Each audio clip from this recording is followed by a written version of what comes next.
What's going on, everybody? Welcome to the statement. It's Manny. I'm here along with my boy Grady, as usual. All right, we're just gonna dive into it right now. The state of the NFL.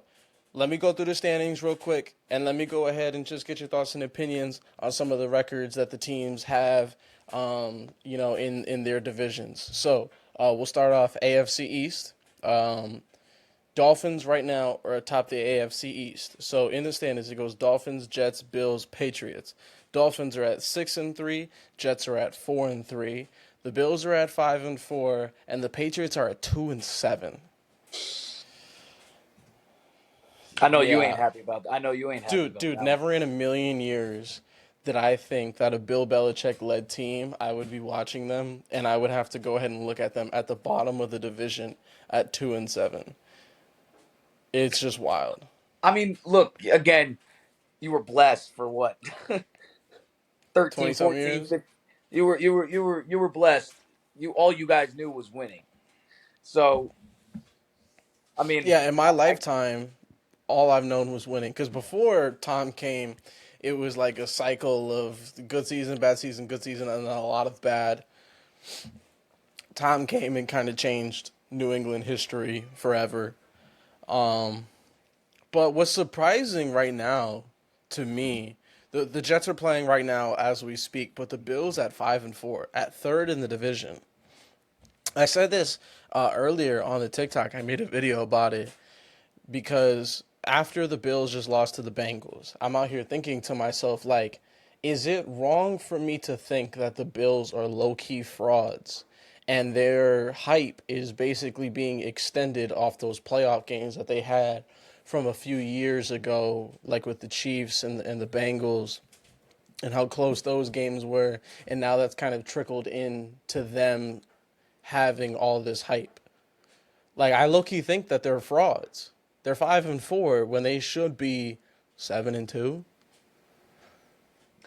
don't know about frauds. I'm with you though. This is kind of these past games have shown the Bills' true colors, Mm, and that despite all this apparent hype that I thought was legit, but I guess now it's proving that it's not. yeah, I'm with you though. That they should be. Like again, that team should be a 6-3, 7-2 team, easy. But I'm with you. But again, the Dolphins. Look, going through the rest of the standings here, the Dolphins are doing their thing. We talked about that on what a yeah. video or two I mean, they ago. did just get beat by the Chiefs though in a Again, very though, low scoring game. of it. But see, though, that goes to show you though. I mean, Miami defense did something right. Yeah. I mean, and look, we'll talk about it a little bit later, but like the Chiefs are low key concerning me right now too. But with the Dolphins, just take this in for a second. Against teams this year with a winning record, they're 0-3. Against teams with a losing record, they're 6-0. So like I think the Dolphins are in that space right now, kind of like where Dallas usually is that they're better than all the bad teams, but they're not better than the best teams. Mm-hmm. So like they're like right in that middle where it's like, yeah, we'll get into the playoffs and we might win a playoff game and make it into the second round, but conference championship, fuck No. no. Super Bowl, definitely not. Like I think that's the space that they're in right now. I think with the Dolphins now that Tua is finally playing how they were hoping he would play, as long as he stays healthy and keeps this play performance, I think that they're like a year or two away. I think the biggest key factor for Miami is late in pivotal games, Tua can't keep making the mistakes that he tends to make a lot. Mm-hmm. And then two is they need to learn how to execute better against the best teams. Now, I don't know if that falls on like game planning with their coaches. I don't know if that's just the strictly just players. Like, I haven't watched every Miami game, but I'm not gonna lie, like I have a lot of hype and a lot of stock put into Miami this year. And like you heard it on the last episode. We were talking about I was saying that the Dolphins would beat the Chiefs on a neutral field. Yeah. And they went to a neutral field and lost. But like when you think about it though, it was the Chiefs offense only scored 14 of those 21 points. So technically, offense to offense, it was tied. It was just that, the Chiefs were able to use some of the other parts of the game to make up that other touchdown. Right. And it's a multi-phase game. It's not just offense. It's offense, defense, special teams. That's how you win football games. So, but offense to offense, it was kind of neutral. Mm-hmm. But Dolphins are still like fourth in my eyes now in the AFC. To kind of summarize all that, I'm with you. I think if they, tie up the loose ends, they're a sound fucking football team. Yes, again, they're 0-3 against winning record teams, but again, that's because either they're beating themselves, on like just they're killing themselves, or obviously, just the team bests them. Let's see what happens, because again, we're only what 9 games Yeah, in. we're midway through the year now. We So just crossed the halfway mark. let's see, because again, if they're firing on things that work, which is good, Mm-hmm. and can tie up the loose ends, I don't see why there wouldn't be more success. Nah, you're right. You're right. Okay, well And let's and their head was coach is a fucking Mike McDaniel or oh Mike. I love him. I love Dude, he's a Mike. goof. He's a He's a goof. Like stud. he just brings like he brings just a vibe, and like you need that as a coach. You need Yeah, nah, obviously for you sure. need a good coach. But All right, we'll move on to let's move. the very unlike the AFC East, the very very competitive AFC North. So Bengals are last in the division. This is how you know this division is competitive. The Bengals are last in this division, and they're in my top three in regards to making it to the Super Bowl and representing the AFC. Mm. So Bengals are last at 5-3. Browns are tied at 5-3, and Steelers are also tied at 5-3. So three teams are Mm. at 5-3 right now: the Steelers, the Browns, and the Bengals. And the Ravens lead the pack at 7-2. The Ravens, in my opinion, right now, they are the scariest team in football. That may change depending on how the 49ers perform now that they have Chase Young and they got him for a fucking steal. We'll talk more Yeah, about that later. yeah, yeah. But dude, versus the Lions and who they just played. Fuck, who did they just play? Um, Was it Tennessee? I think it was Tennessee that they just played. I think so. Maybe. Let me look at that up We're real gonna quick. find this. We're gonna find this right now. Here we go. I got it. Come on. So they just played the Seahawks. Okay. So the Lions, to some people, were Super Bowl dark horses, right? Lions have an incredible record this year. I think they've only lost 2 games this whole year. Nuts. The Seahawks are, I think, still the first seed or the second seed in their division. They've beaten those teams, bro, 38-6, 37-3. That's 2 of the last 3 games that they played. They also that in the middle they beat the Cardinals 31-24, which was I think one of those like odd games where they were off their ball a little bit. But the Cardinals are a bad team. We know that they're tanking. But the Lions have Super Bowl aspirations. The Seahawks have Super Bowl aspirations because they have legitimate shots to make it. They got curb stomped, bro. Curb stomped. At the end of the game against the Seahawks, Lamar Jackson didn't even finish out the game. Like everybody was hyped about that last touchdown pass to Odell Beckham Jr., his first one in like almost 2 years. It was their backup who threw that pass. It wasn't even Lamar. Lamar didn't even need to finish the game out. That's the crazy part. Mm-mm. And like you look at some of the other impressive wins against the Browns, who are 5-3, winning record. They beat them 28-3. They have a win over the Bengals, 27-24. They beat the Texans 25-9. This defense is holding opponents to a lot of single-digit games. And let it also be known that their only loss is to Pittsburgh at Pittsburgh. And then they lost to the Bucks. No, never mind. That was a preseason game. So they beat the Texans in the opener. Yup. Then they beat the Bengals. Oh, they lost to the Colts. They lost to the Colts in overtime. So, Again, fluke games. Fluke games. no offense to those teams, but the Steelers and the Colts aren't going to make it into the playoffs. So those are kind of just throwaway games when you think about it. Like games to kind of humble a team so they're not too highly upon themselves like, "Oh, we're 9-0, we're the shit." Nah, they're 7-2. They lost to two non-playoff teams. Kind of reality checks them a little bit. It is kind of crazy though.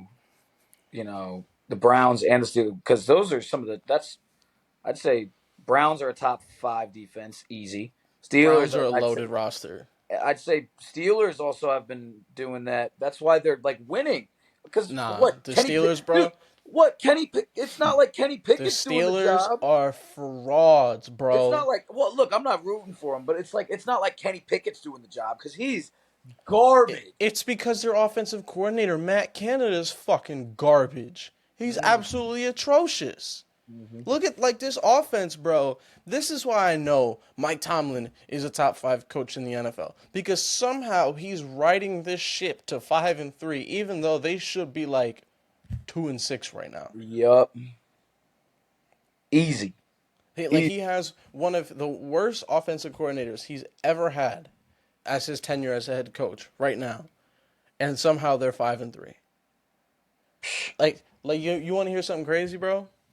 C.J. Stroud, through the halfway point this season, he's not even 10 games in, has more career touchdown passes than Kenny Pickett. And Kenny Pickett's in year 2. Midway through he had a whole year head start, and C.J. Stroud still passed him up. And we'll talk about C.J. in a little bit. But still passed Wild. him up. Wild. That's That's why he how you got know famous. this offense is bad. He really only got famous because he did what? He did the fake slide. That was it. Yeah, And in his last then year he at Pitt. finished out college pretty high because he was still riding on that play. Whatever. Got His to the last year at NFL. Pitt put him in a very good position draft-wise. Absolutely.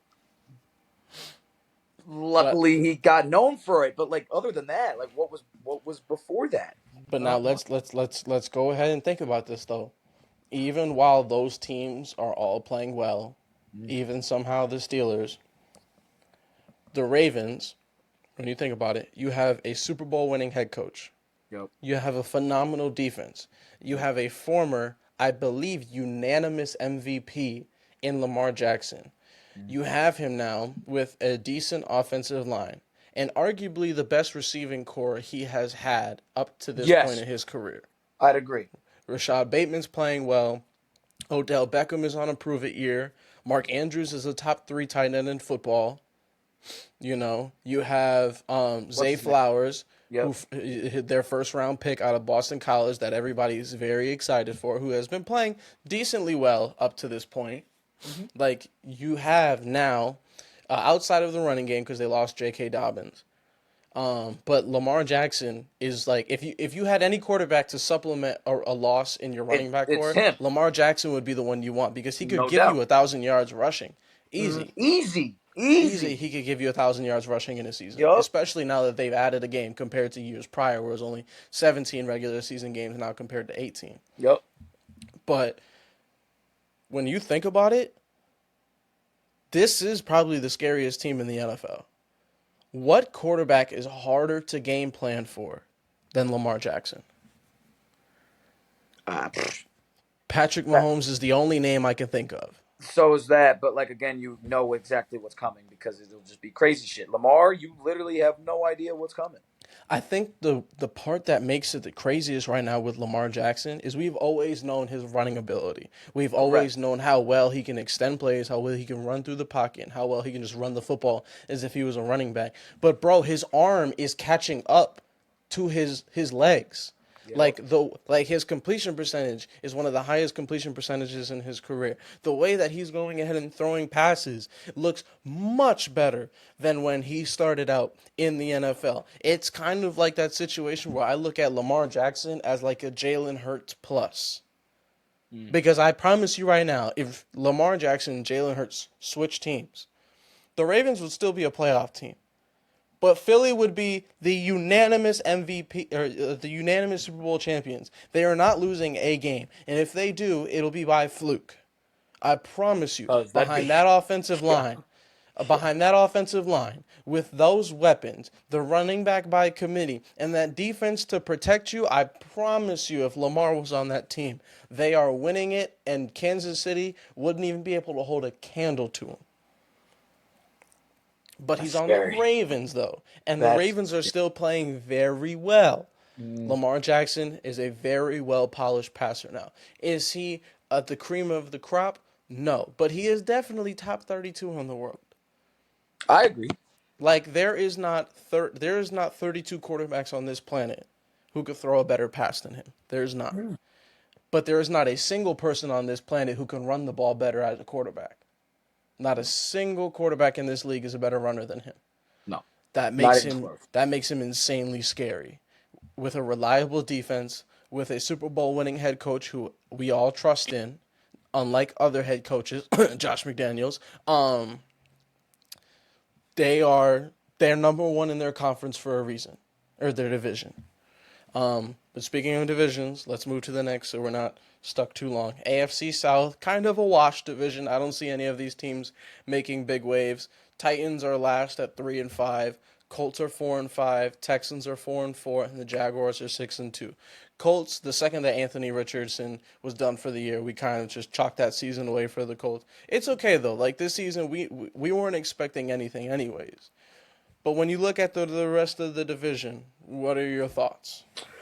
Look, I'm not gonna lie. I was kind of rooting for the Colts only a little bit, just not with the whole Jonathan Taylor situation, which we talked about that forever. Mm-hmm. But I just liked I don't know I digged Anthony Richardson a lot, so I just wanted to see him do well. Anyway, As a prospect, I loved him too, I bro. liked him a lot. He's a He great prospect. and he I had a would love. fucking cannon. There's that And look, video. There's that now video. now he has a whole extra year to progress. Correct. Correct. Titans again. I thought the King would have been able to carry them a little bit more. Literally, not surprised, but like if he's not playing well and if kind of the other, you know, parts aren't rolling, then Mm-hmm. there's not going to be success. You kind of know that that's coming. Texans could totally be on the climb here after what CJ Stroud did last night. Yeah, that game. I watched that game. I watched the whole thing, and you want to I don't talk know. about impressive. First off, four receivers had over 100 yards Wild, on the game, wild. and the way that these guys are playing, they're not even known names. Like Noah Brown, I think is his name. 156 yards and like two touchdowns. You Mm-hmm. had Tank Dell over like Mm-hmm. 120 yards, game-winning touchdown at the end. Mm-hmm. You had, Nico I think, Collins, Nico Collins, who normally is the big one, he had like only 5 receptions for like 30, 35, but still had him a tutty. But like but remember he's too, normally they the big also man. have Dalton Schultz there at They tight end, do, the and old he had a Dallas tight end. he He had had a good game 120. too. Yeah, Yeah. And then CJ Stroud, no interceptions. CJ Stroud's only thrown one interception all year. Only one on the whole year. So nuts. at this pace, he'll finish with two interceptions the entire season. But he threw five tutties in that last game alone. You know, like CJ Stroud's playing out of his mind right now. Easily the best quarterback performance-wise from this prior draft class. I know I was hoping that Bryce Young would be the standout. That's not the case at all. Carolina as a whole is playing like a dumpster fire right now. Not good. But it's the Texans, though. Who saw that coming? No, I'll tell you right now, absolutely not me. I think the only people who saw this coming were the people who were closest to CJ Stroud. Yeah, or like the diehard fans, because like if you know, they know. You know what I mean? Like I they think know. certain people were hopeful, but other people knew that this was coming, and those people were people who were personally close already to Probably. CJ Stroud, and Probably. those in the Houston organization probably because they see CJ every day. Correct. But So I think I that. got some hope for them. I kind of do. I want to see where that goes. But what do you think about the Jaguars, bro? 6-2. Again, never really would have I ever like, especially growing up, never would I have thought the Jaguars, nor like the Browns, would have ever done something with themselves.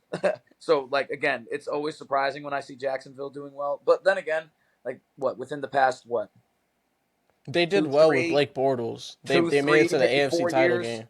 Yeah, which That was though like 2017, 2018 because that was when Jalen Ramsey was still on the Jaguars and Tom was still in New England.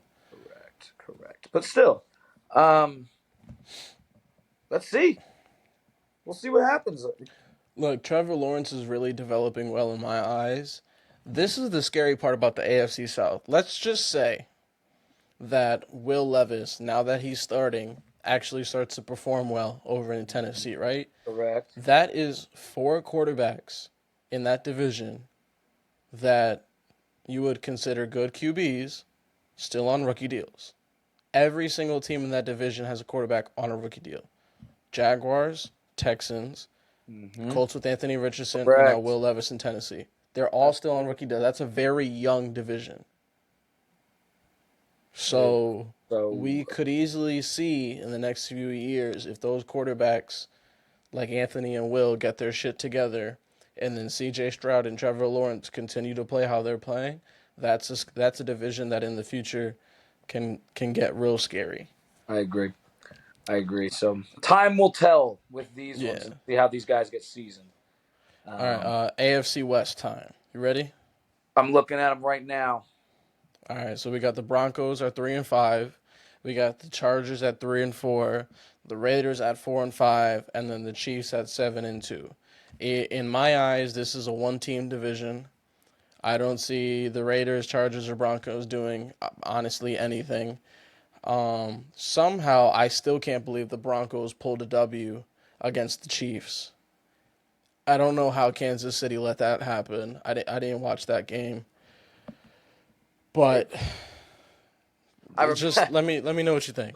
crazy. Well, so my dad's a Broncos fan, so you know that was one of the best days of his life recently. Yeah. So, but no, like see those games are great because it really shows you who's into play for those days. You know, like because the Chiefs come in and they're like, this is light, and that's where you start making mistakes. You start getting lackadaisical. You start dropping those the the the 10 out of 10 balls. You drop them just because like the Broncos has absolutely nothing to lose. They're already 3-5, whatever they're going in this next game. They have absolutely nothing to lose. They're gonna bust their ass all play, give 100% because they know they're not. The Chiefs are gonna play down to them, not play at their standard. You don't think they're gonna try and tank for a high draft pick? Yeah, but again, like those games though, you got to play like you have absolutely nothing to lose because you don't. Yeah, I guess. You know. Um.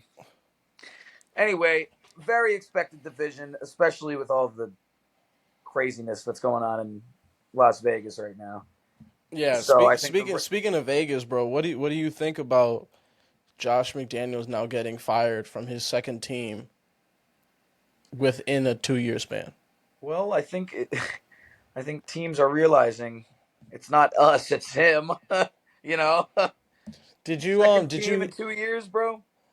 did you because this is the thing when he used to be the head coach of the Broncos, when Tebow got drafted, he got fired within 2 years, and now the same thing is happening again.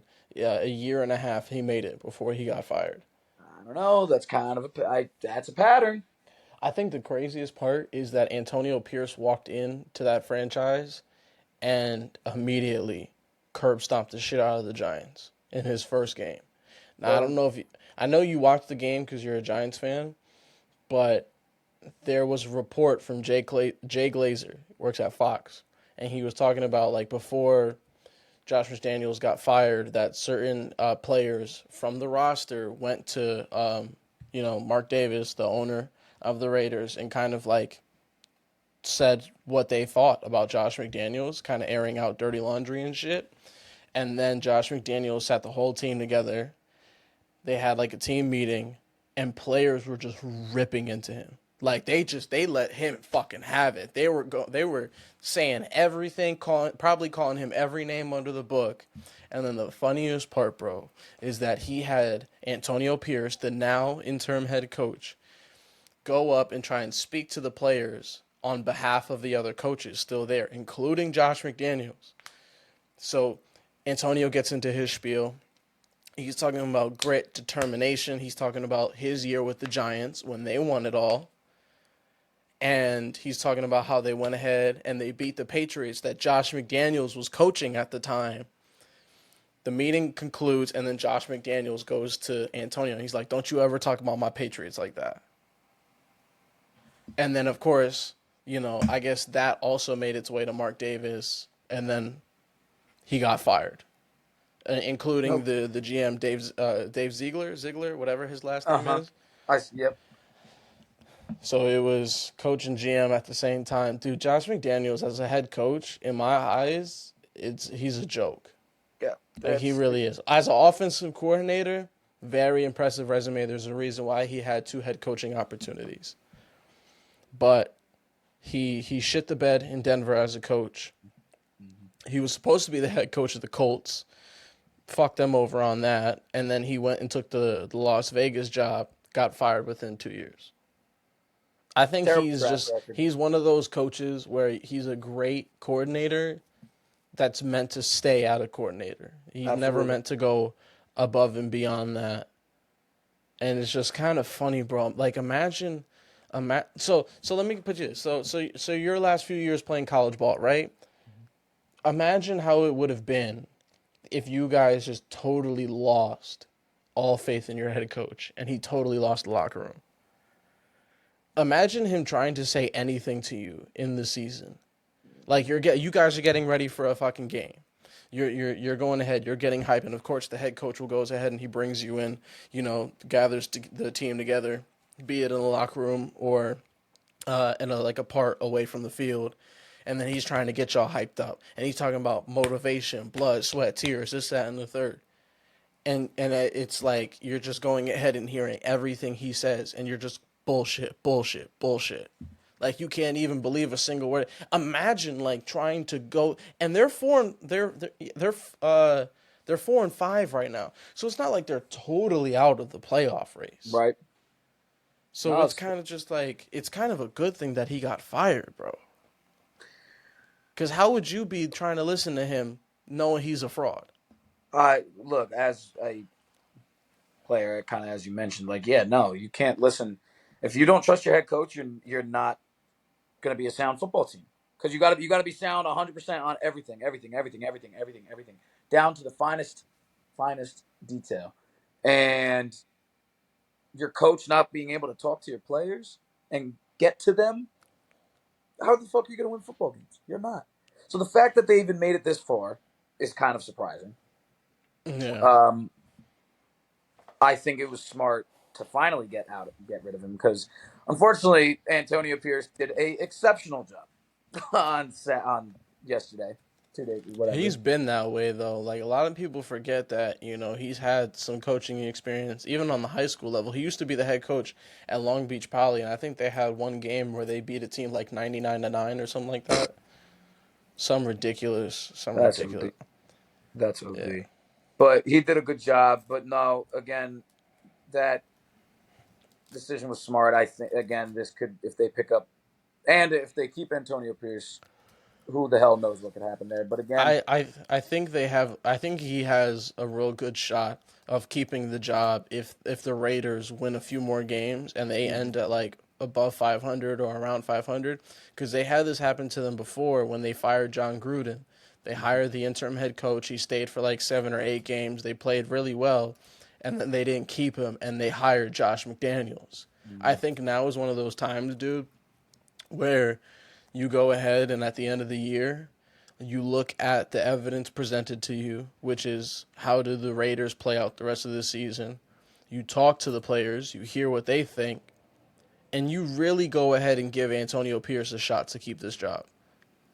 Like, instead of being the interim head coach, you give him every shot in the world to be full-time head coach. Like, he is your guy. And then I think when you hire him, bro, you got to be patient because in the last 12 years that he's been the owner, he's had 8 head coaches now. 8 head coaches in 12 years, bro. That's fucking ridiculous. Bro, calm down a little bit. You have no stability in that franchise. That's your leadership. The head coach is your leadership, bro. And in 12 years, you've had 8 of them? You're not going to win no fucking games that way. Nothing. No, you can't, bro. How? Because again, 8 different coaches. That's just a new plan, new mentality, new regiment. How are you as a Yeah. seasoned vet? You're not even going to be able to call yourself seasoned because yeah, you've been with the team for 8 years, but that's that's different teams every year, basically. That Yeah. you're not seasoned with anything because it's It's been all like different. it's like somebody who's been with Belichick for 8 years is going to feel way much more of a veteran than somebody who was in Vegas for the last 12. Because it's always new, new, new, new, new, and it's not the same way when you play with Bill. It's been the same way since he's been there since 2000. That's Correct. almost a quarter of a century of the same thing, Correct. of stability, which is probably why the Patriots have had as much success, discounting what Tom did for him.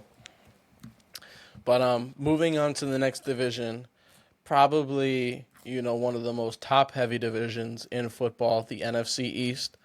Your Giants are at the bottom at 2-7, the exact same record I think as my Patriots, if I'm not mistaken. Mm-hmm. They got the Commanders at 4-5, which I think this Commanders gig is probably going to get Eric Bieniemy a head coaching job in the future because Sam Howell actually looks like a quarterback right now He and not like a does. scrub. You got the Cowboys at 5-3 and the Eagles at 8-1. So it's very top heavy because the Cowboys record I don't think signifies how good they actually are as a team. I think they're much better than a 5-3 team. And the Eagles, of course, are 8-1. I like the Eagles, don't get me wrong. I really do. They're still my pick to win it all. Okay? But there's certain things about them that I'm a little shaky on. Especially now that they just lost Dallas Goedert because of his he fractured his forearm. I peeped that. Yep. Look, Start with your Giants, bro. my opinion, man. I hate obviously every other team in the division because Yeah. I have to. Eagles are doing everything right though. They are. They are firing on all cylinders. And Yeah. again, when you have the team that you do and the offensive line that you do, you can really do honestly whatever the fuck you Bro, want. they have And they're their own version of Kareem Skyhook in the the tush brotherly push, shove. bro. No, It works. the brotherly shove. That's what they call it. Excuse me, the brotherly shove. It works. Yeah. It works. And if it ain't broke, I Don't wouldn't be fix fixing it. it either. So Dallas, I hate Dallas. So you know what? I'm honestly not even going to talk about them because I hate them. But I, I just hate them. If I'm going to be real. Commanders. I don't know why. I mean, look, I see why they got rid of Chase Young because he wasn't doing what they hired him to do. They got rid of Montez Sweat too. I don't even think Chase Young is a phenomenal player. I think they were just trying to go ahead and get rid of guys before big extensions were coming. They're trying to reset over there because Sweat left, immediately got a 4-year, $98 million deal from Chicago, and we already know that Chase Young is probably going to get a sizable deal as well. Like that Washington line was stacked, and they didn't do nothing with him. No. Because the rest of the franchise was shit. Agreed.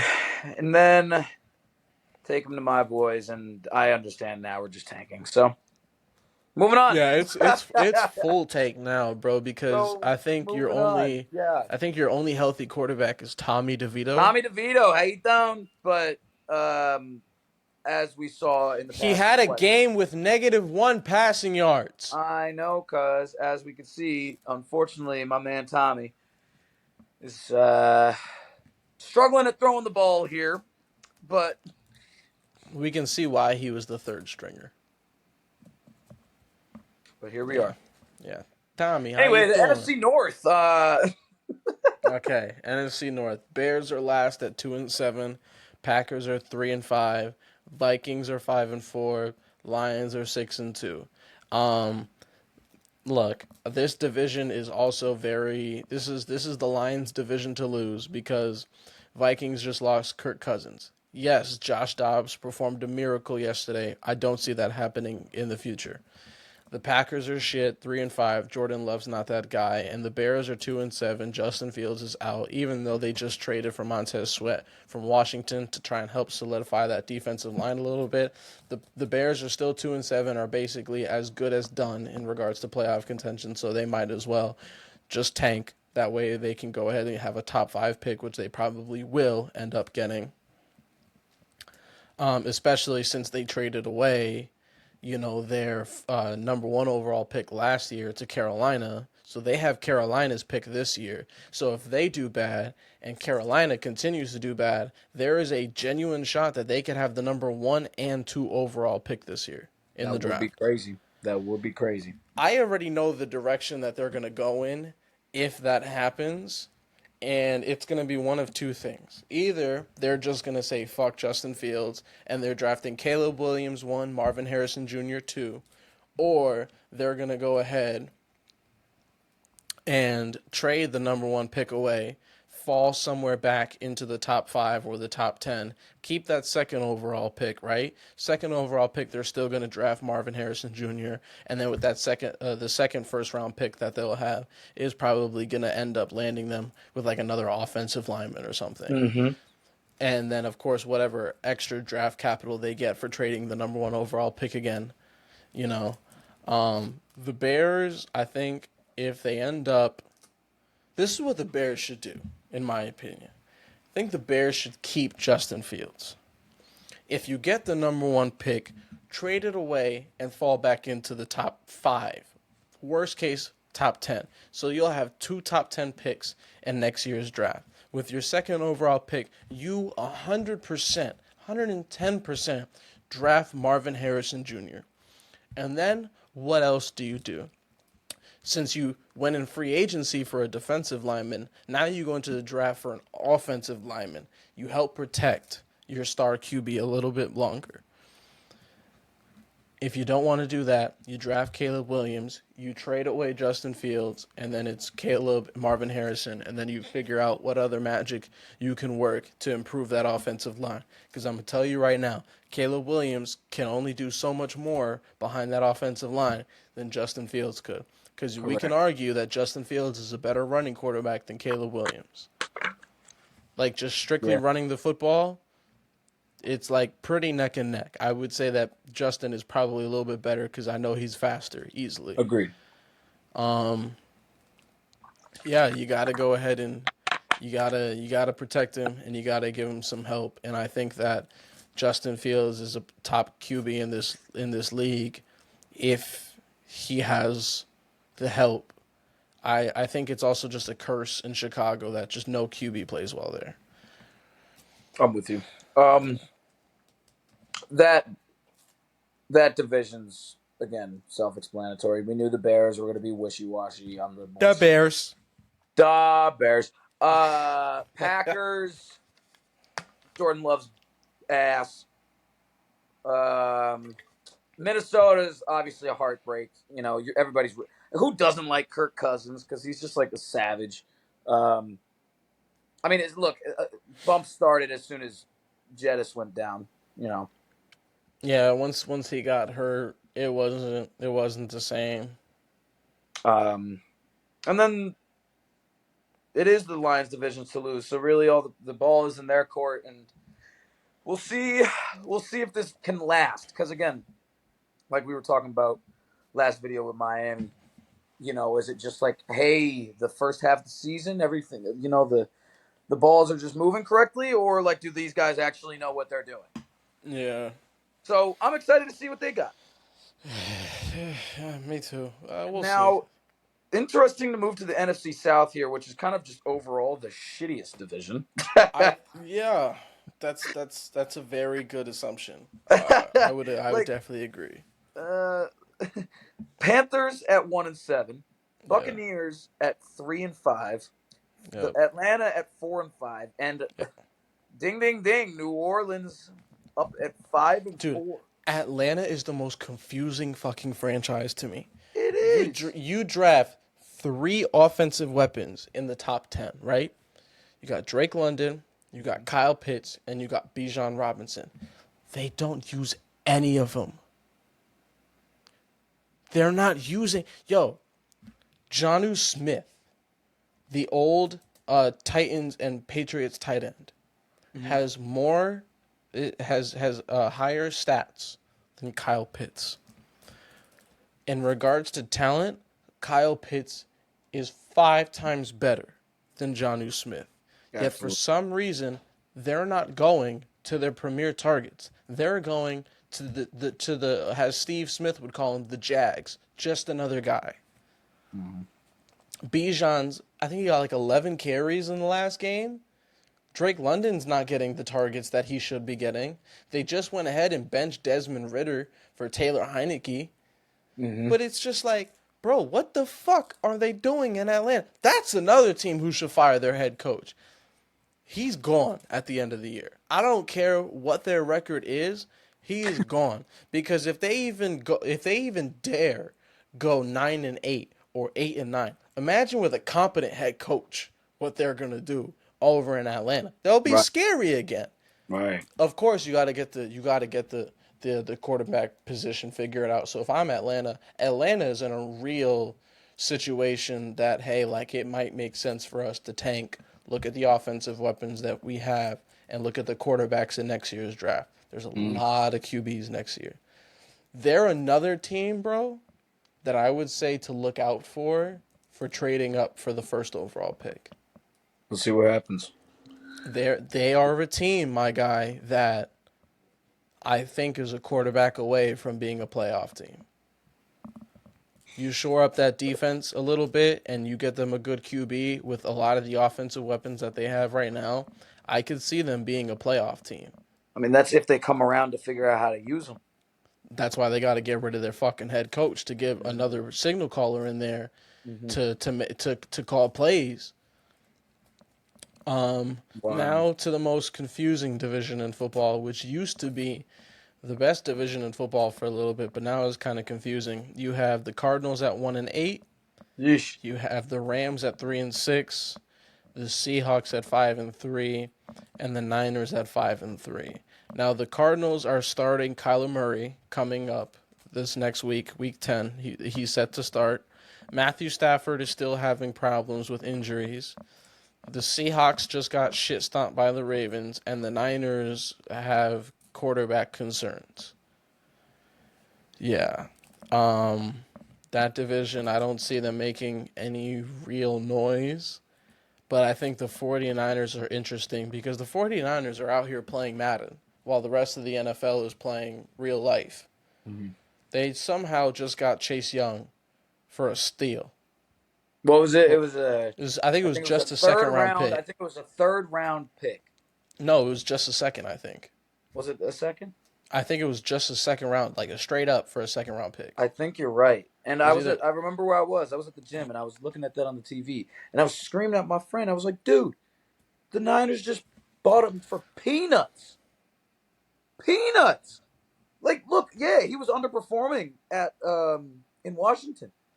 But that's just former second overall pick. He ain't gonna underperform in San Francisco. No, I'm gonna tell you, he's gonna kill it. You want to know why they brought him in? You want to know why they brought him in? 1, 2. When you look at all great defenses in the NFL that end up winning Super Bowls, they have usually what I would like to call the closer. They brought Chase Young to either be that closer or to help Nick Bosa be the closer. When fourth quarter comes and you need a turnover, and you need a sack, you need a QB hit, you go to the closer. Like right now, that's what Hassan Reddick is for the Eagles. He's playing phenomenal. But you need that closer, bro. So that's what this is going to go ahead and do for him. I'm telling you right now. I'm with you. But yeah, on that note though, bro, is there anything else that we missed going ahead and looking through these standings? I'd say that's a pretty damn honest review, my boy. Yeah. Look, the NFL season. I think my last thing that I'll say before we head out is I think how the standings look right now. I'm pretty sure it's how it's gonna look come the end of the season. I don't see any of these teams, any teams making 180s from how they're currently playing. The only teams that I could possibly see that from are the Texans and the Raiders. I don't see many other teams really making leaps to change the divisional standings. I So I'm with you, and I will. And again, I think the AFC North is going to be claw, and somebody's going to win by claw and teeth and nail, like yeah. up until the fucking end. Like I don't. I really think it's going to just be now, battle it out, because Mhm. they've already made it this far, and just continuously battling. Yeah. Then again, though, it all changed like No. that. So Yeah, nah, for real. Well, look, on that note, my guy, I appreciate you as always. To the fans, excuse me, definitely make sure to go ahead and like the video, comment if you have anything that you disagree with us, and make sure to go ahead and follow us on TikTok. I'm gonna go ahead and I'm gonna try and pull up the thing right now. It's the Statement Sports Pod on TikTok. You go ahead, find us. We there. I don't know if this will focus. We post. Why isn't this working? Damn it! Yeah, we post daily. So if you want a lot of quick takes to keep up with the day, you know what I'm saying. We post daily on there, and we always go ahead and appreciate the time to go ahead and discuss with y'all. But on that note, deuces.